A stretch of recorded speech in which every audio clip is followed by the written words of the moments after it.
Hello, আসসালামু আলাইকুম। Welcome to Setu's kitchen. এই ফার্স্ট টাইম আমি ক্লায়েন্টকে সামনে বসে রেখে এই কেকটা ডেকোরেশন করেছিলাম। সাধারণত এমনটা আমার হয় না, কারণ আমি রাতেই কেক কমপ্লিট করে রাখি বা ছুটির দিনগুলো হলে সকালে ঘুম থেকে উঠে কেক ডেকোরেশন করি।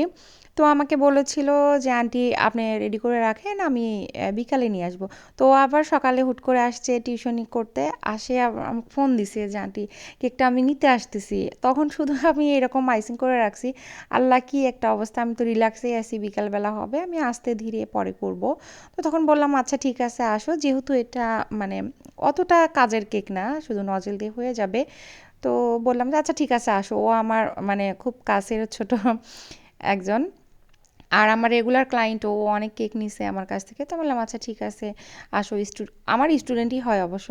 তো বললাম আচ্ছা ঠিক আছে তুমি আসো, আসে বসে থাকো, গল্পও হবে, আমি কেকটাও ডেকোরেশন করব। তো আমি এই কাজগুলো যখন করতেছিলাম তখনও আসেনি, মানে আমি যখন কেকটা মানে শেষের দিকেও আসছে। আর এই কেকটাও অর্ডার কনফার্ম করে রাখছিল প্রায় 7-8 দিন আগেই বলে রাখছিল যে আন্টি ওই দিন আমাদের একটা কেক লাগবে। আমি বললাম, আচ্ছা ঠিক আছে সমস্যা নেই, এরকম হইলে না একটু কাজ করতে সুবিধা হয় যে ও অনেক কয়েকদিন আগেই বলে রাখছে, আমি মানে আমার অন্য কোনো অর্ডার থাকলেও দেখা যাচ্ছে হচ্ছে সেটা মেকআপ করে নিতে পারি। তো যারা আগে থেকে বলে রাখে এটা কিন্তু অনেকটা সুবিধা হয়। আর ও যতবারই কেক নেয় ওরকম করে আমাকে আগেই বলে রাখে একটু যে আন্টি ওই দিন আমার একটা কেক লাগবে।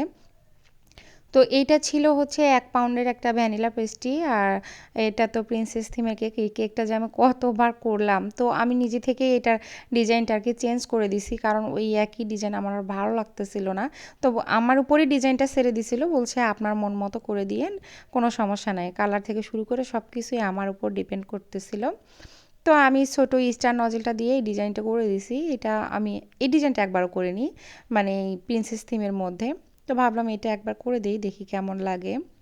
তো আমি কেকটা হচ্ছে রাত্রে আইসিং করে ফ্রিজে রেখে দিয়েছিলাম, সকালে উঠে কাজ করি। আমি সাধারণত এভাবেই করি, এটাতে আমার একটু সুবিধা হয়, মানে কেকটা খুব ভালো করে সেট হয়, ওটার উপর কাজ করতে ভালো লাগে।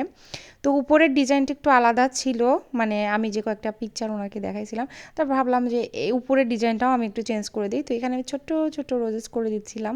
এটা মনে হয় 124 নাম্বার রোজ নজেল দিয়ে আমি করছিলাম, অতটা মনে নাই। কিন্তু ফ্লাওয়ারগুলো এত বেশি ভালো লাগতেছিল, একদম মিনি যে রোজ, সেই টাইপের রোজ আর কি, খুব ভালো লাগতেছিল সামনাসামনি দেখতে।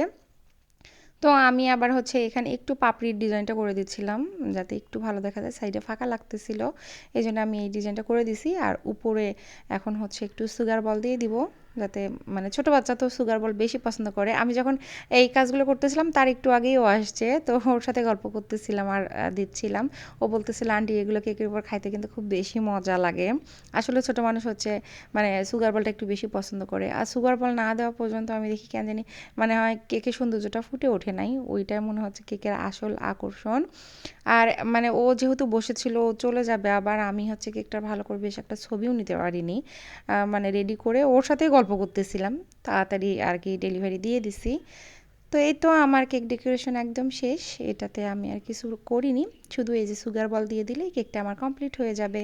তাই তো আমার পুরো লুকসটা মাশাআল্লাহ সামনাসামনি কিন্তু অনেক বেশি ভালো লাগতেছিল।